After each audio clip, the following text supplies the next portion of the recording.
Good evening, Surfer. You're shooting from location tonight. Good evening. I am. So hopefully we'll have everything working the way we want to. If not, you may hear me and not see me as Mike's talking, but we'll try to get this figured out. Okay. Well, I'm shooting still on location from the state of Maine. So nothing new here, except we are getting some snow. It has been a green Christmas.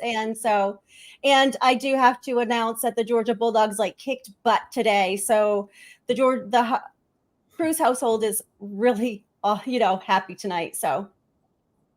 Well, congratulations. I know that's a big deal for you because I see something in the background over there. Yeah, that's for OC. You're welcome, OC. Stacker. We'll just say, you can't see Nick. Skip him. I told you I'd have something for you. Hey, Nick, OC. They're not seeing you on video right now. They're not seeing me? Can you hear me? They're not seeing you. You're going to need to drop out and come back in. Okay. I don't know. It's technology, guys. Sometimes it works. Sometimes it doesn't work right. Maybe they don't need to see us. They can just hear us. Okay. Is that me or you they can't see? I better go on the YouTube side. Yeah, let's double check, make sure we're all set up. Let's see if anybody's commenting. Can you guys see both of us? Amy, can you see Hi, Nick Amy. now?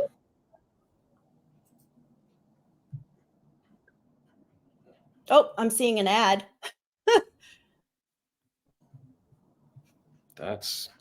They are not seeing you. That's really weird. That is so weird. Did you kick me out? Uh-uh. I am not there. We've never had that before. Never had this issue. It's not working, but we've never had to do that before. I wonder if because you're using something different, maybe? No, I mean, we're hooked up to the internet. We've got. All right. Well, I'm going to go back. I'll come back again. Try again. All right. We're going to try her again. I mean, I don't know. She looks much better. She looks much better? What? OC, what are you saying? OC. Just saying that because. Hey, I'm happy for you.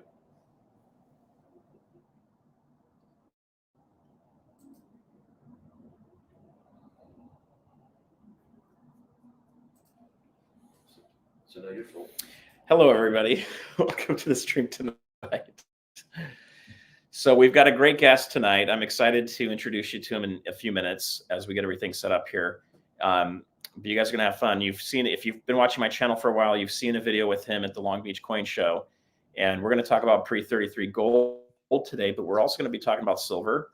And we will also be talking about how to best prepare yourself for everything that's coming down the line, right? There's going to be, as gold becomes more popular and as silver becomes more popular, there's going to be all kinds of people trying to sell you metals. It's going to be important to be able to navigate that whole thing better. And every once in a while, we come across things we just don't know what the value is, or we may be wanting to sell something that we think of is of high value. So our guest is going to help talk to us about some of those things as well. So let's see. Hi, I'm back. Right. We are going to have. Hey, Nick, how are you? I think everybody can see you now, Nick. I hope so. So what I'm going to do Steve Woods I'm going to go ahead and introduce us to. Yeah, let's introduce everybody that's in the stream, and then I'm going to turn the screen around so we can see Mike. What are the possibilities? And Seymour and Joseph and Craig. I'm going to start coughing. Excuse me. I hope I can get through this without coughing. No coughing. You can't. Michael, do that. Amy. Good to see you, Amy, and Shiny Man. And I hope I didn't miss anybody. Mark. And Happy New Year's to everybody.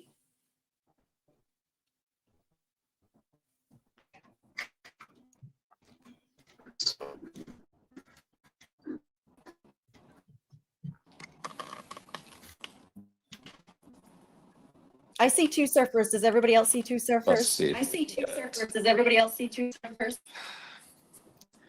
That is really, really weird. Okay. those are not Tiffany lamps behind you, are There's there? our guest. Those are not Tiffany lamps behind you, are there? Yes, they are. I know what a Lots of good those. Tiffany lamp looks like. I know what a good Tiffany lamp. Actually, these are not Tiffany. These are either Pearpoint or Handel, but I have Tiffany down in the gallery. Oh, well, Oh my gosh. I like Tiffany Some of lamps. these are Tiffany here? I didn't think so. Yeah. Downstairs, the big ones are Surfer, they're getting quite a bad Handel, echo. Pearpoint. Those are all. Okay, Nick, just a second here. Let's see if we can get this working right. That sounds good now.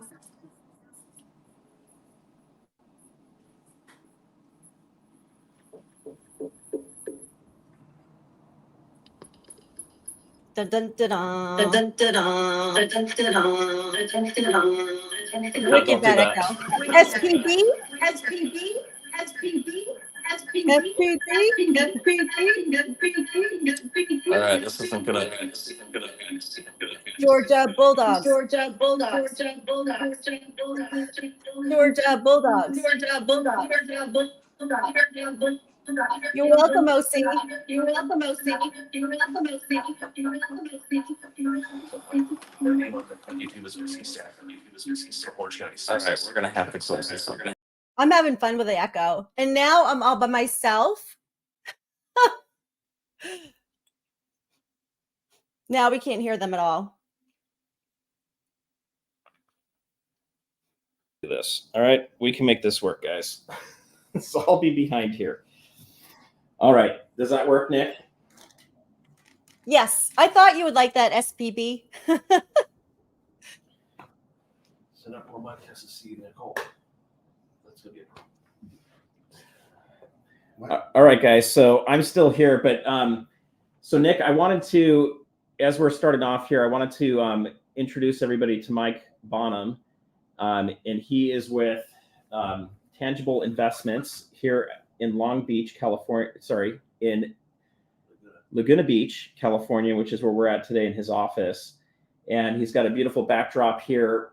We do have some cool things that I'm hoping we can share a little bit about. Looks like a lovely shop. We've got some great lamps that are Tiffany lamps. We also have some helmets here too. You're just So seeing the office.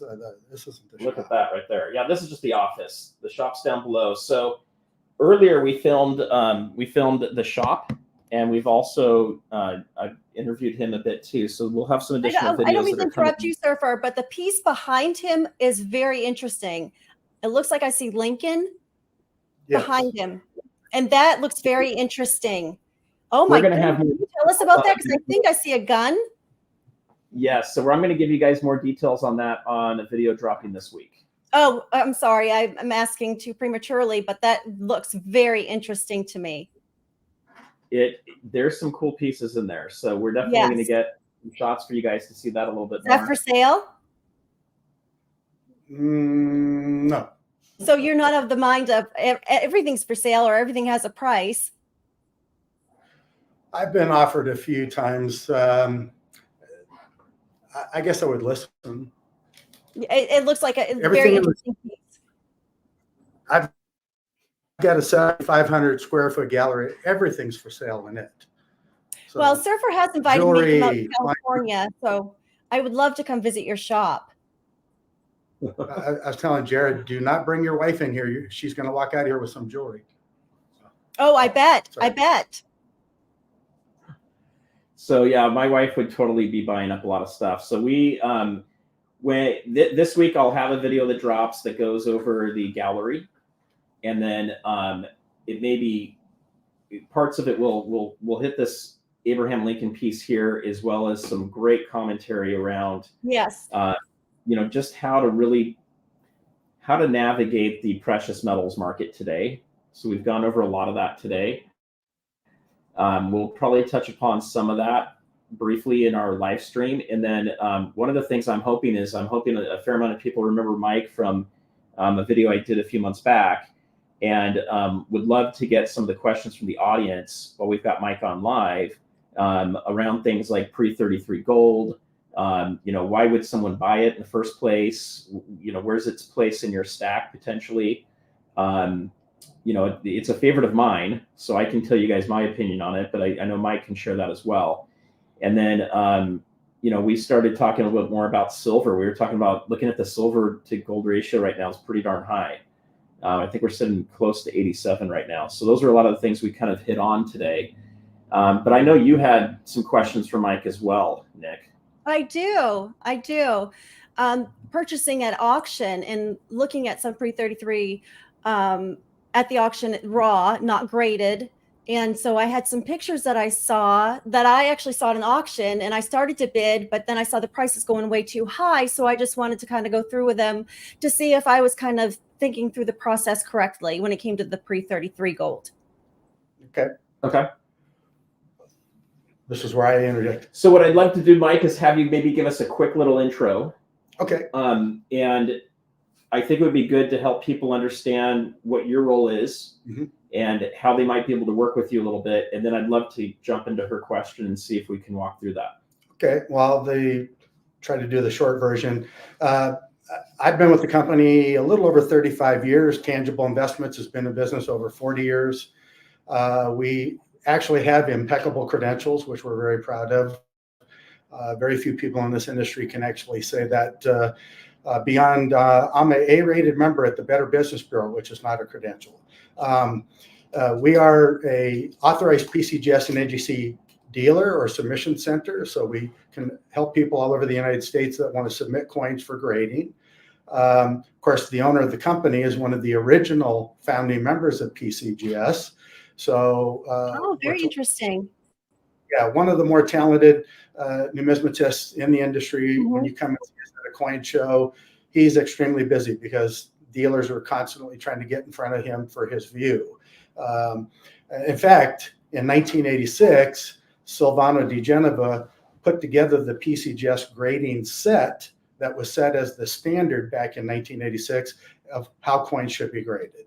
So very good, very talented at what he does. And we are also a PNG member, which is a very important credential. Again, not a requirement, but I would say if somebody's looking for a tangible asset broker, a coin broker, if you can find somebody that's a PNG member, less than 1% of the coin dealers in the United States ever achieve that credential, because you cannot buy your way in. You have to be voted in by existing members. And they have strict rules, regulations, codes of ethics that you have to abide by. And for the consumer's benefit, if anybody ever has a dispute or a concern or a problem with a PNG member, they can contact the PNG, which will get involved and help settle any dispute that you might have. Hopefully that's never going to be the case. Sounds like it would be harder to become elected into that than it would be the United States president. Well, maybe the current. I'm sorry. Because you just talked about you couldn't buy your way in, or maybe steal an election. So but just kidding. Let's not get political. No. Just joking.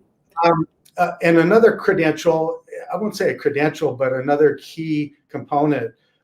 And we're also a member of the ICTA, which is the Industry Council for Tangible Assets. Why is that important? Because we stay in contact with any government regulations, changes, laws. They're constantly changing, including now that they've weaseled their way into our industry, what has to be a reportable transaction when you sell a certain amount of gold and whatnot. A lot of people don't know these things when they start buying, and then they find out the hard way, I need to sell my 25 ounces of Krugerrands today, but then I need your driver's license and to fill out a form that's now going to go on file with Uncle Sam. Nobody wants that usually. Are those laws state by state?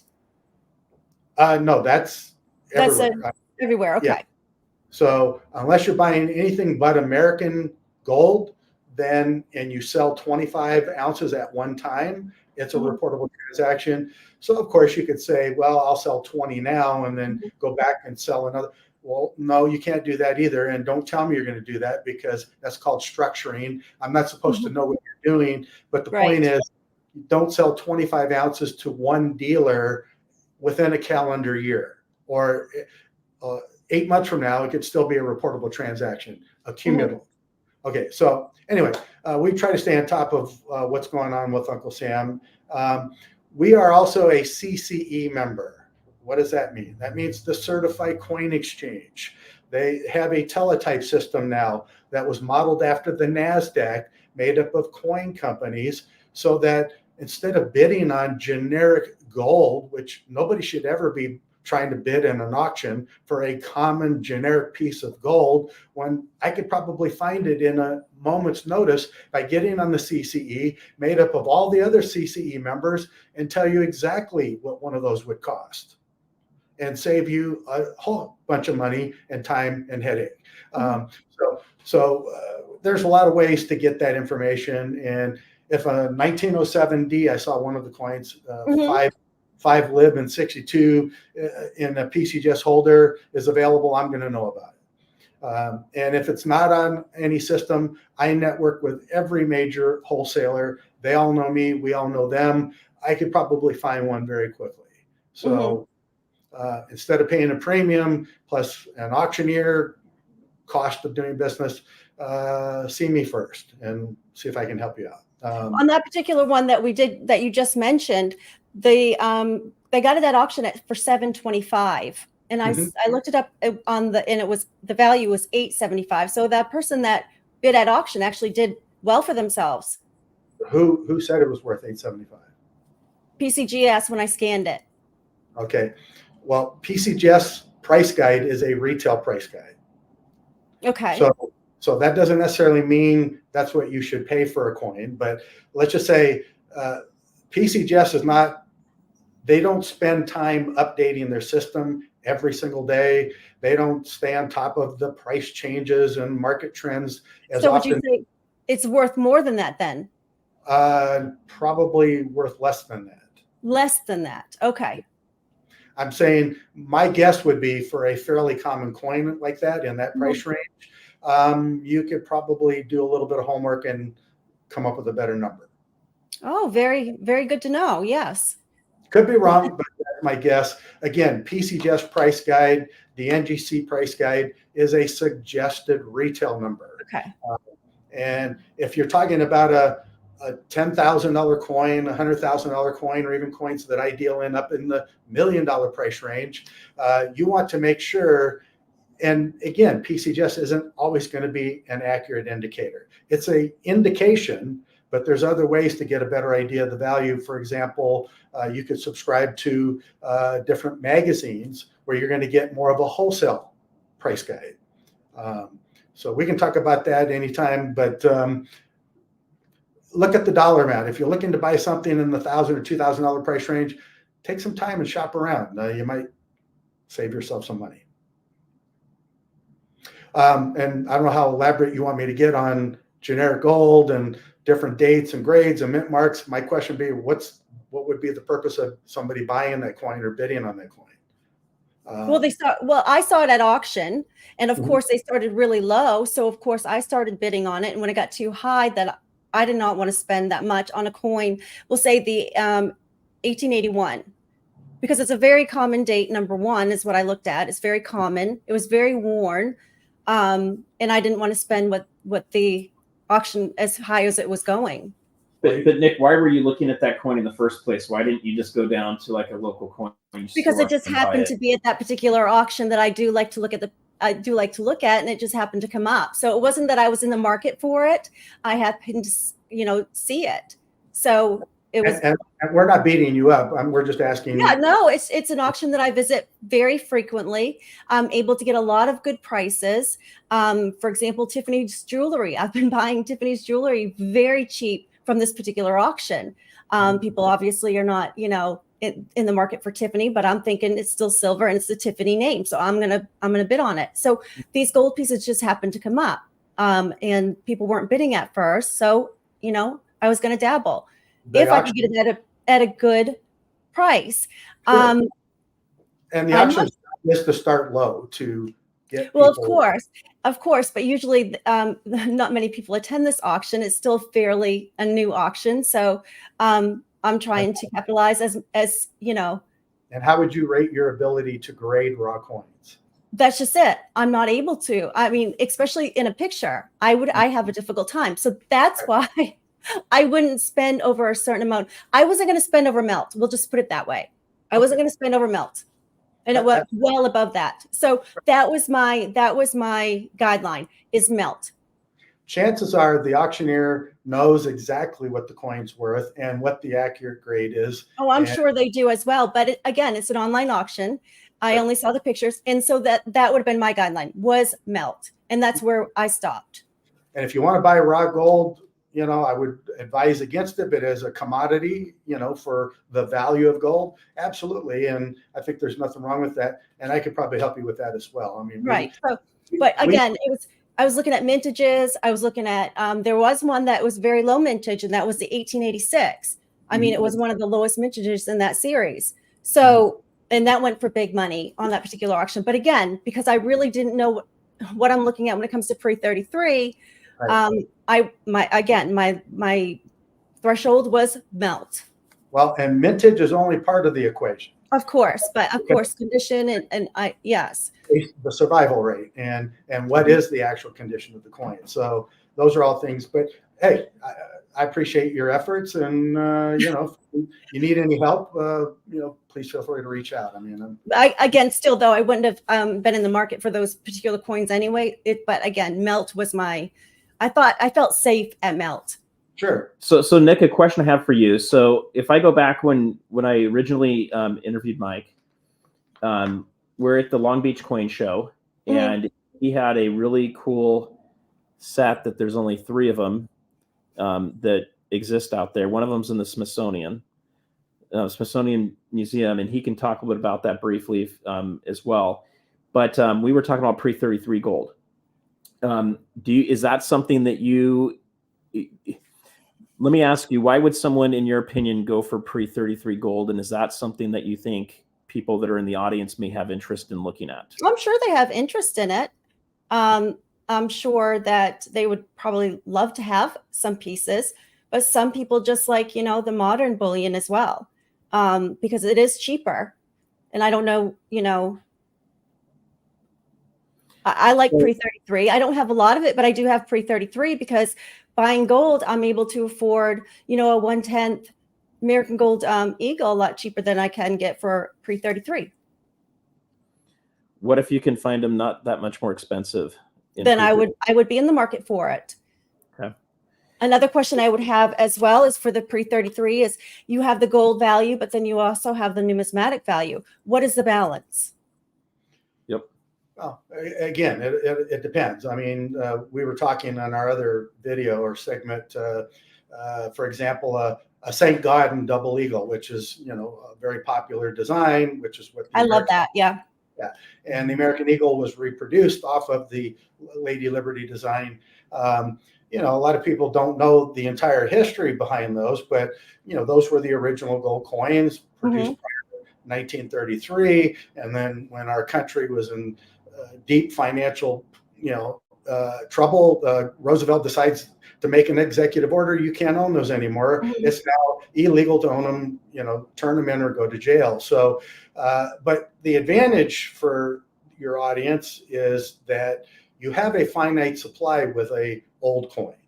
They don't make them anymore. So, if we continue to see this run up in gold, and certainly appears that we're just beginning, the advantage is you're buying something with a finite supply, number one. Number two, you can buy a mint state quality $20 St. Gaudens, 1924, 27, or 28, for example, in mint state 62 condition for a very small premium over what you pay for a brand new American Eagle today.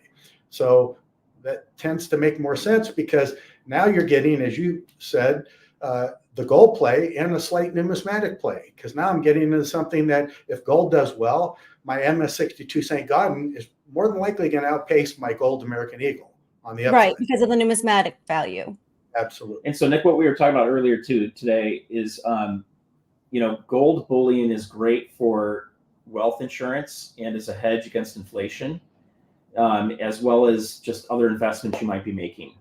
Over time, if you look at what gold's done. It continues to go up. Yes, it has ups and downs, but it continues to move up. I don't think you're ever going to see gold at $20 for an ounce again. No, it's like up 12% for the year. And even if you go back Well, the old adage in 1933, if you had a $20 gold coin and a $20 bill, you could go down at the men's store and buy a nice suit for either or. Today, that $20 bill might get you a pair of socks that goes with the suit or a nice tie. if that. Right. Might buy the one sock. And the ounce of gold is going to buy you a fairly nice suit. Or two. Yeah, or two right now. So I would also say that gold tends to do better than inflation does. It doesn't just stick with inflation. So that's a subject for another video. But a lot of people will say, hey, if gold goes up to $5,000 an ounce, well, then everything's super expensive and we really don't want that. Well, there's some nuances to that we can cover in another video another time. But when I was talking to Mike earlier, we were talking about the place. I think there's a great place for bullion that can really help. For me, I also have collectible or old gold as well. And it also goes for silver as well, too. I have some graded Morgans and Peace dollars that are older. And then I've also bought some of the newer stuff, which really has not done very well for me. I've overpaid for it. And part of it was I wanted to just have a really nice, perfect specimen in my hand. But I did an auction the other day for a Peace dollar from this year, and it went for $71, and I paid more than that to buy the thing. And no one wants it right now. I mean, I had one person bid on it. That was it. So, there is some additional value that comes into some of the things that can be a little bit older. But Nick, the question I have for you too is, and for the audience is, do any of you guys have any older coins that are graded, either older silver or older gold? Do you have any questions about that? Do you feel like you understand, how to best buy it, how to best sell it? We've got Mike here with us right now that, this is a lot of what he does. There's also other things in his shop here that he sells too. And we're going to show some really cool football helmets here in a minute too. But with that said, do you guys have any questions for? There's a question on the screen. Can you see that? Shiny in the middle. Yeah, is that up on the screen now? Yes. Okay. We probably can't both read it. So the question is, speaking of pre-33 gold, aren't they also exempt from confiscation if the government should decide to confiscate again? They are. And that's one of the reasons why, we stay in contact with the ICTA organization so we know any new laws or whatnot. But yeah, our industry fought very hard for that.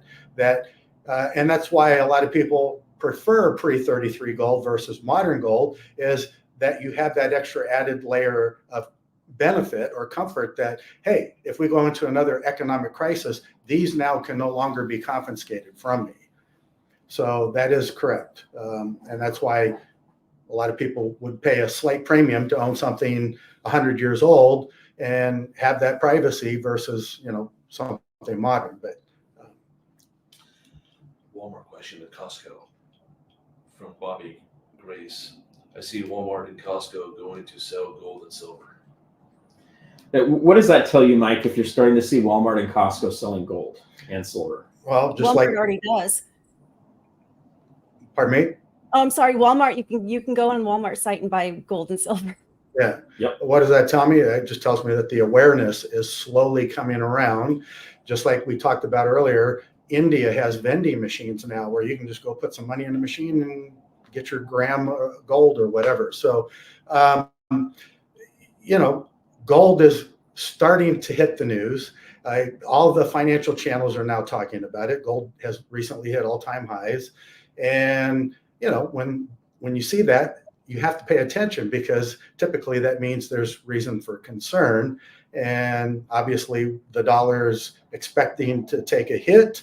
The government's printing, borrowing, and spending way too much money. So naturally gold's going to benefit from that. And I don't like, pitching doom and gloom to anybody, but for the same reason we all have car insurance and home insurance, what is the public doing about insuring their money? And they should be buying gold, not an ETF, not GLD, not a mining share. Those are other forms to speculate in, but actually physical gold that they can touch and park away for a rainy day. Yeah, there's just something to be said to be able to buy my gold and silver and then also my chicken at the same time. I don't know, unless I could pay for it with as well with gold and silver. If they're going to sell it, why couldn't they take it as well? And maybe they will at some point. You know, that might happen. So, Nick, another question I saw in there too. Someone was asking, you know, what's the subject of tonight? Are we talking graded or not graded? I can't remember who said that in there, but one thing I'll point out is the reason I wanted to bring Mike on is pre-33 gold can be a little harder to navigate on your own. This isn't the same thing as going down to your local coin shop and just picking up a brand new gold or silver eagle that was just produced this year. When you're looking at pre-33 gold in particular, you got to look at the grade. If it's graded and slabbed, you've got to look and see what the population is to understand what the price is. And what we kind of already covered off today is just scanning with the app from NGC or PCGS doesn't necessarily give you the best price you should be paying for it. No, but it does give you a great guideline to go by, though. I don't want to discourage anybody from that. It gives you a guideline, but it doesn't necessarily tell you that that's the price you should pay for. And with anything, you know, a lot of times there can be some negotiations in the process. If I go to a local coin store and they're selling an eagle for a certain price and I'm buying another product, I can always ask if this is the best price or can they give me a small discount, you know, for volume. When you have graded coins, there isn't necessarily a fixed price that it has to be at, right? It can fluctuate up or down, and different people will list it at different places. So one of the reasons I wanted to bring Mike on here is I definitely think there's a difference between raw pre-33 and graded pre-33. There's your more common dates, there's your more rare dates. If you happen to have those coins or you're considering them, what are some of the, you know, tips you should be looking for, and what are some of the things that you could get yourself into trouble with? And then in addition to that, it's also, you know, is it a good thing for you to get started with? And, you know, in my opinion, I think it's best to get started with some wealth insurance first. So your bullion, but as you start stacking bullion, I think you can pack a lot of value into a smaller package with some of the old gold. And I think to the point that Shiny Man just brought up too, what if there is a confiscation that happens? We don't know if one will happen or not. They have historically happened, not just in our country, and not just once. And if it were to happen again, it is under law that it would not be affected. So it's something to at least be under consideration and to kind of think through. No question for Shiny. So I don't know if you had any thoughts on that, Nick. Oh, no, I think that it's about what you like and what you're interested in as well. Not, you know, are you interested in pre-33? Some people are not. Well, correct me if I'm wrong, but if somebody's looking at a 100-year-old coin that's pretty worn and more closely tied to the price of gold, and then you have a brand new shiny American Eagle, well, human nature is to be more interested or attracted to the shiny new coin. But at the end of the day, you know, the older coin can bring a lot more benefits to you. Oh, absolutely. Sure. Yeah. But again, it's important that you have a broker. Somebody can help guide you. You know, on precious metals, I have to compete with a gazillion other people out there now. So we just make a flat 1% above whatever it costs me wholesale. And trust me, I can shop as hard and around wholesale and all the major players in the industry. We have a lot of big connections. So I know people can get on the internet and shop American Eagles all day long. With a pre-33 gold coin that's not certified, and then you're getting in a little bit more tricky area. Of course, you need to, make sure that you're buying real as well. But you got to remember, for example, in my state, we don't have a local coin store I can go to. Mm-hmm. We still have these tiny little auctions within our small little towns that are, you know, people don't know about, and yet they're getting these great estates, and so they are having this come up. So you know what, I am going to try to get pre-33 from the small auction if I can get it at a good deal. But again, I'm going to look at what the melt value is first. And I'm not going to, that's just personal. I'm not going to go above that, because then I know I'm kind of safe if I know it's real, not to go above melt. So not everybody's going to be able to have a broker to go out there and do that. And I like to find the little auctions and try to get it at a really good price. And I've done very well doing so. So I think, I would still try to do that. Oh, good. No, and that's important. As long as you know you're getting an authentic product, as I'm sure you're dealing with people that only handle that type of thing, then that's a good way to go. But again, if you want guidance, you can get guidance and help for the average person, regardless of where they're located. And there's something to be said if you want to get into certified coins, then you have the additional peace of mind. Hey, this is a third party, independent grading service, PCJ, the Professional Coin Grading Service, NGC, Numismatic Guarantee Corporation of America. Their job is to, number one, authenticate the coin. Number two, tell you and then stand behind their grade so that it's recognized industry-wide. From there, just make sure you're not paying retail. That's all. So are people, what would you say about the collector versus a stacker when it comes to pre-33 gold?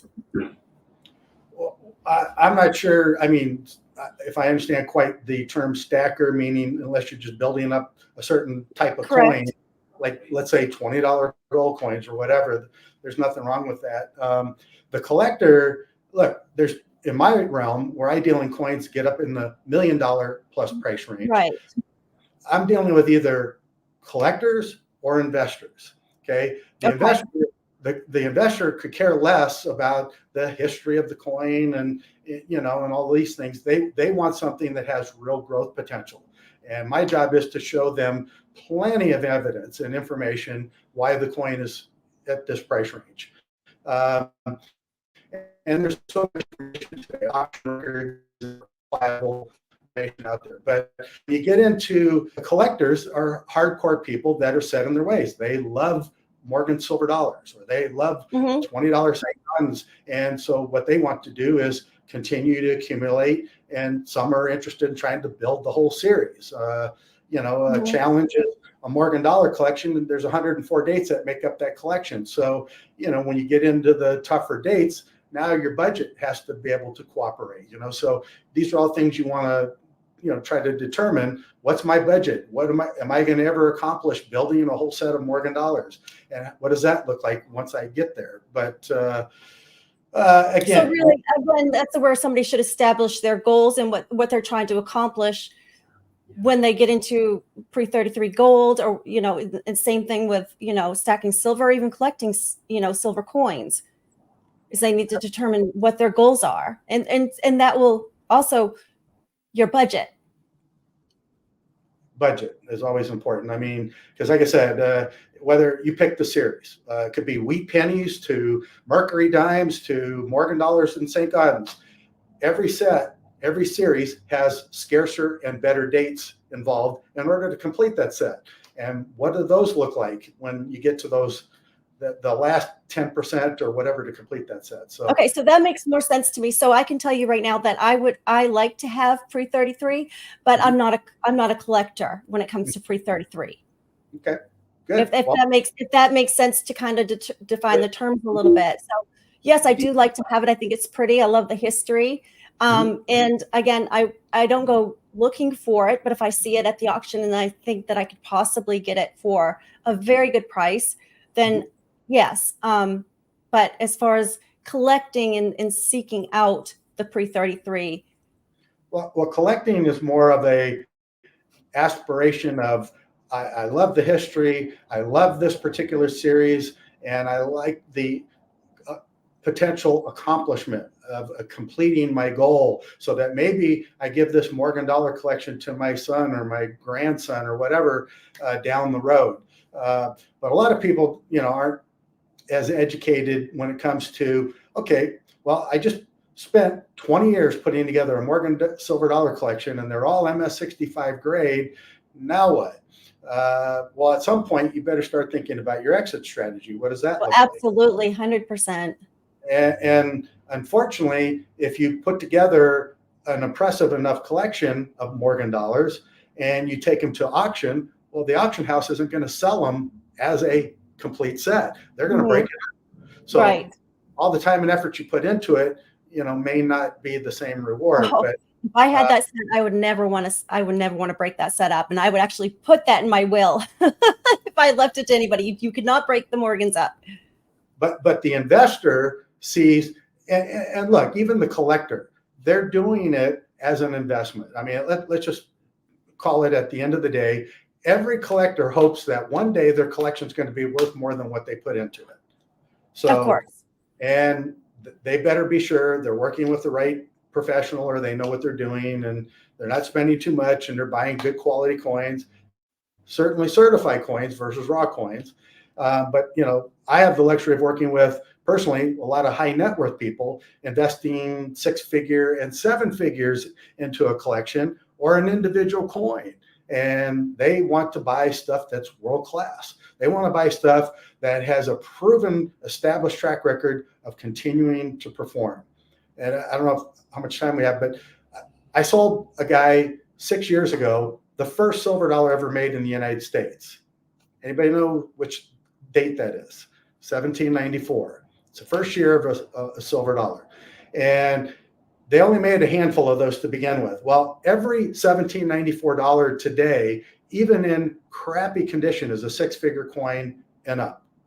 And it used to be the world record was a 1794 dollar in 66 gray. And it sold for $10 million a few years ago. Then it sold for $12 million.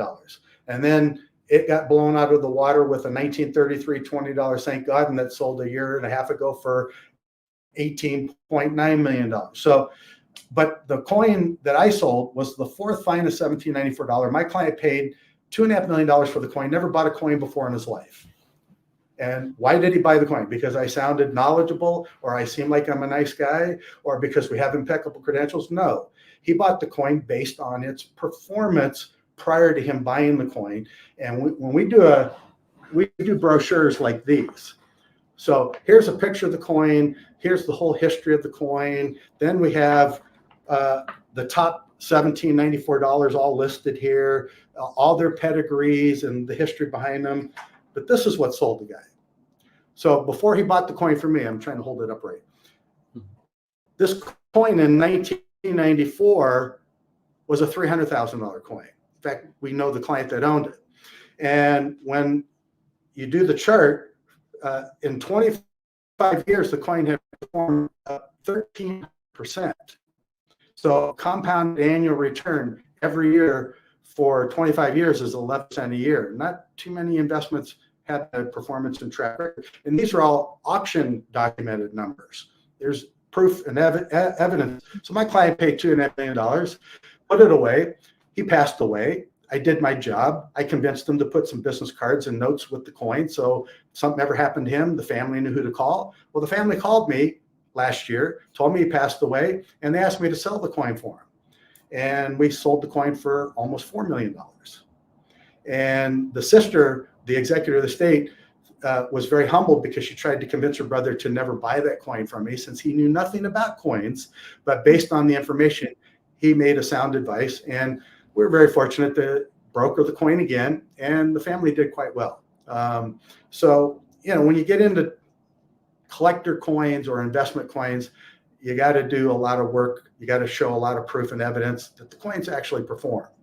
So the question I have for both of you guys real quick too, or just kind of for everybody to think about as well, is what's awesome here is Mike's been able to help people. So first off, this is not a paid endorsement. I don't get any percentage of anything if you guys work with Mike or anything.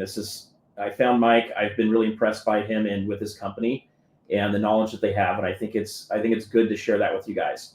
What I enjoyed talking to Mike about is a lot of the things. Tiger has like a ton of questions in the chat that I can't totally get to every one of them, Tiger, but I do not think the government is necessarily going to change the law and confiscate all the pre-33 gold along with everything else. It's not in the law today. Now, can they change laws? Yes. Mm-hmm. However, I also think a lot of people that are in government that make those laws have a fair amount of that kind of gold as well. Same with your bankers and your big decision makers. So I think it's less likely to happen, at least not right off the bat. And I also see it not the same as bullion. It's something that's more collectible, and it's history, and it's different. So, if you're not buying pre-33 gold because you think there's not going to be a confiscation, or you're buying it because you think there's a confiscation, it's just part of a stack, guys. Like, I wouldn't recommend anybody go 100% into just one thing. Mhm. Pre-33 can be a little bit harder to sell to get total value in 24 hours if you need to sell 24 hours. But if you have a gold Depends on eagle, what it is. But depends on what it is. But it'll be easier to just take a gold eagle down to the store and get your cash for it. You may want to take a little bit more time with the pre-33 to get maximum value for it. But I don't know for sure. I haven't sold any pre-33 gold. Someone like Mike can help you guys through that decision. The other thing that can come up is you can have a relative that passes that leaves a whole bunch of coins around that you may not know what the value of them are. You may not know if you should send them in for grading or not. And companies like Mike's company are able to help you guys through that process of determining, is it worth anything? Should I get it graded? How do I sell it? Can you guys help me sell it? Do I hold on to it? There's a lot of things that come into play. So it's not just pre-33 gold. It's also looking at things like Morgan and Peace dollars. Or Nick, I know you love oh my gosh. The Walk in Liberty series. But, with the Walk in Liberty series, and yes, I've collected a very nice set, but I didn't do it for the investment. Now it is an investment, but I did it for the love of the coin. So I wasn't looking for it to become an investment, although I'm glad it has. But, I go into my collections because I love them. And it just so happens that they're a great investment. Sure, but what happens if you and your husband passed away on a cruise? Okay, this is a grim thing to even think about, right? But it's the reason I have things like a trust set up, and I have a living. I have binders. I'm very OCD. I have binders set up, and of course I do update it as I can. And I've given my daughter a list of instructions on what she needs to do if anything happens to me with my coin collection.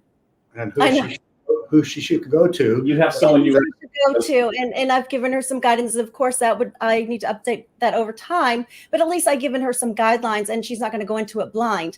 And she also knows that she's going to want the most cash for her buck, so she knows that to listen to me, so she can get the more cash if something was to happen. But yes, I thought that was very important, that because she does not have any interest in them at all, period, that all this time and effort that I went into, I want her to know something. So yes, I have binders set up.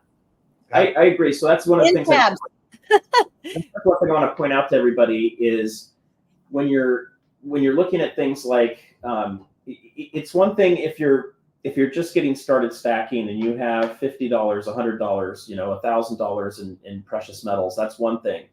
If you've been stacking for a long period of time, or you inherit something that has tens of thousands and you start getting into $50,000 or over $100,000 in value, which can happen. And if you're not there yet, don't beat yourself up. Do what you can and don't overextend yourself. You need to have liquid cash to pay your expenses. You need to have emergency funds in case something like with my son, where a car gets damaged and now we're down to 2 cars with 5 drivers, and we're having some major problems, and we may have to rent a car here and there. Or you may have a flood in your house like I did 2 years ago, and it was below my insurance threshold, so I had to pay completely out of pocket for it. So you still want to have cash around, but as you start accumulating more, to your point, Nick, I think it's important for us to have those exit strategies, and it should not be go to your local pawn shop and unload all of your silver and gold if something happens. So I want people to know that there's people like Mike that are out there that exist that can do things like an estate review, which is something that Mike's company can do. They can come out to a house and do a review of everything that's there. And you may have things like the Tiffany lamps that are over here. You may have something like Abraham Lincoln, this display on your wall that Grandpa had that you don't know anything about. So there are people like that out there that can help you assess that aren't, just trying to get the lowest price from you so that they can turn around and sell it and make a profit off of it. Now, of course, if Mike helps you sell it, there's a commission that would come into play with something like that. But this is something new to me. I had no idea this existed until I talked to Mike at the Long Beach Coin Show. Well, and the commodity stuff, I don't make a commission. I mean, the spreads are so small. I mean, we have to compete. So whether you're buying and or selling, you know, we realize people have options. Okay, our job is to just tell you like it is, give you some information. We support a couple of charities. One is called With This Ring, and people donate wedding rings from all over the country. I don't know how they do it, but the money goes to building water wells in South Africa where people don't have fresh water anyway. So these people come in, and another one, Saddleback Church, one of the larger churches in the country, they come in and they do the white glove treatment on us. We tell them, if you bring us jewelry or anything from an estate, don't just take our word for it. Go shop around, and everybody comes back because we pay the highest prices. And so you have to be able to comfortably deliver that information to the public so they can make their own informed decision. And the same with purchasing. And you know, we're interested in the long-term relationship, not a transaction. If I do my job, well, you might use me again, and you might know other people that could benefit from my services, and that's how I feed my family. So, and back to Tiger, whoever it was, yeah, they might change the law on pre-33 gold. I don't know. That shouldn't be your primary reason. That's an advantage. But hey, back in 1933, a lot of people said, hey, screw you, Uncle Sam, come try to take my gold. They kept it. They risked going to jail because they knew how important their gold was. So, and if they had it, we wouldn't have any of those coins around anyway. Yeah, that's correct. So, yeah, so confiscation's a thing, guys. We don't know what's going to happen with it. Could it happen again? If the country gets desperate enough, I'm going to bet 100% they're going to do it. But will they do it? I don't know. Could we end up with a gold-backed currency again if we end up with hyperinflation? Yes, all those things are possible. I doubt it. It's all possible. I'd love to see that, but I doubt it. There's a difference between possible and probable. Be the smartest thing the government did, but yeah. But I don't know if they'll do it. So, you know, as you're doing any of these things, it all comes down to your strategy. You know, I'm not a financial advisor. Nick is not a financial advisor. Mike's not a financial advisor.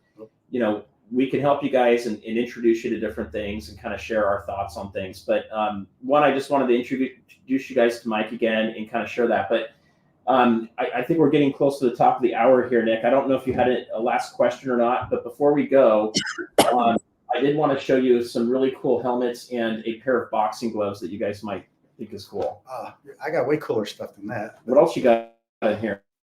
Well, it's all down in the store. I got a big gallery filled with lots of wonderful treasures. But yeah, we're just very diversified. Anything rare. I even showed them I sold a Pittsburgh Pirates World Series trophy way back in the day, and whatever. But yeah, we make a market in just about anything with value. So, Nick, can I show everybody a few things real quick? Sure. Okay. Mike, maybe you could talk about these as I move this camera over here. There's nothing to say. They're Okay. Hall of Fame football helmets. Do you guys see that? You know who those are? So that's Mike Tyson. Joe Namath, Joe Montana, Bart Starr is probably going to be the most valuable one. The next one, not so important, Tony Romo, Jim Brown, and Terry Bradshaw. Well, I prefer 5 stars versus 1 star. There you go. I concur with that. But yeah, I mean, I had a couple win the lottery in Florida. I swear, the attorney called me up. They didn't even have a home, so they went out and bought a big home. Then they're buying homes for everybody in the family. Next thing you know, they needed furnishings in their house, and we deal in expensive paintings and art glass. And next thing you know, he likes rare Lionel train sets. I wonder if you could give me a value on this particular coin that I have. It is a okay. New England Patriots game used on the field, no less, with New England Patriots. Well, I'm sure if you find somebody when Brady was the quarterback, it probably has a lot of value. But I couldn't even begin to tell you. But I can. You want me to tell you the value? Okay, it's whatever you want for it. Nobody could really afford this one, probably. Okay. Not ever. But I guess a quick question, Mike, is that something someone find a value for? I sold the World Series trophy. I didn't know I put a value on it 2 decades ago. This was before the internet was big on collectibles and everything. We had an attorney representing one of the ball players of the Pittsburgh Pirates that won the World Series, and we know what they wanted, and I added a markup on it, and I had somebody buy it. Well, I have seen these go, and I don't see them very often. And I have looked I looked a couple years for a New England one, and I've seen a couple go from the Jets for well over $3,000, and nobody likes the Jets. So that was quite a lot of money for those. But just saying. But I think you're right. I think it's whatever people like and what they're willing to pay for. And put it up so on I'm eBay. teasing when I say that about the New England one, and it happened to be it was a 2021 game. So Brady was not the quarterback at the time, but anybody that's a New England fan, whether is a fan outside of Brady, they're still a New England fan, just even if Brady was there or not. We used to own Superior Galleries, which was the second oldest auction company in the United States in Beverly Hills. And we met Jack Black, Kareem Abdul-Jabbar. They were clients of ours. Well, I still have Jack Black's cell phone number, and every once in a while I'll send him a message. Most of the time he just ignores me, but it's fun to call his voicemail because he's always got a wacky, hey, I'm sitting on the can right now, I can't take your call or something. Anyway, he sold our gallery his grandfather's tokens from the Cooley Dam project, which is considered one of the major wonders of the world, or the 7th wonder of the world. And he's kicking himself because these were tokens. They were not gold or silver. They were just tokens that they gave to the people that worked on the Cooley Dam. And it was his grandfather's. So, of course, there's major sentimental value. And he's begging me to go find those. I got no idea where to find those things. I even called the museums down there and the people that are working on the dam today, and to see if there was still somehow, I have no idea where those went. But, Things, to your point though, everything's worth what someone else is willing to pay for it. And when you have sentimental value, look at this. Last year, Paul Newman watch sold for $17.8 million, a Rolex watch. It's only because it was his. Unless you're a big Paul Newman fan, it's not worth $17 million, but somebody thought so. Right. I'm still looking for the artwork from the Gardner heist. So. Yep. Well, Nick, I think we're going to call it a night over here. So, Mike, I want to thank you again. Nice meeting you. And I'm going to It was nice meeting you. Thank you for joining us this evening. We appreciate it. And if you got any questions, you can always text me or let me know. So I'm going to put Mike's information once this video is concluded.